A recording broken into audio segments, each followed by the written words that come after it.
საქართველო ერთი წლით ენერგეტიკული გაერთიანების თავმჯდომარე ქვეყანა იქნება. ამის შესახებ ოფიციალური განცხადება ავსტრიაში გამართულ მიღებაზე გაკეთდა, რომელსაც საქართველოს დელეგაციასთან ერთად ენერგეტიკული გაერთიანების წევრი ქვეყნების წარმომადგენლები ესწრებოდნენ. საქართველო ენერგეტიკული გაერთიანების წევრი 2017 წელს გახდა და რეგლამენტის შესაბამისად 2025 წელს პირველად არის ორგანიზაციის თავმჯდომარე. ენერგეტიკული გაერთიანება არის საერთაშორისო ორგანიზაცია, რომელიც უზრუნველყოფს ევროკავშირისა და წევრი ქვეყნების ურთიერთთანამშრომლობას ენერგეტიკული უსაფრთხოების, ენერგეტიკული მდგრადობისა და გარემოს დაცვითი მიზნების მისაღწევად.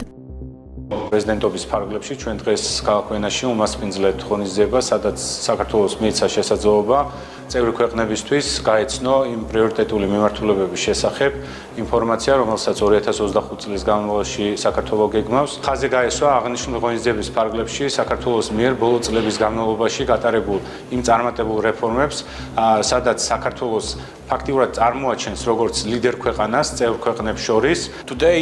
დღეს ვენაში ვზეიმობთ საქართველოს თავმჯდომარეობის დაწყებას და უნდა ვთქვა, რომ საქართველო ძალიან კარგად მოემზადა ამ დღისთვის. დღეს საქართველო ერთ-ერთი წამყვანი შემსრულებელია ენერგეტიკულ გაერთიანებაში საკანონმდებლო ჩარჩოს დანერგვის თვალსაზრისით. პრეზიდენტობა დამატებითი ვალდებულება და პასუხისმგებლობაა, რადგან პასუხისმგებლობა ეხება მთლიანად პროცესის წარმართვას გაერთიანების ქვეყნებში. გასაკეთებელი ნამდვილად ბევრია, როდესაც საქმე ეხება ენერგეტიკული კავშირის ქვეყნებისა და ევროკავშირის ბაზრების ინტეგრაციას და საქართველოს ლიდერული უნარები და სამართლიანი მოთამაშეობა ნამდვილად გვჭირდება.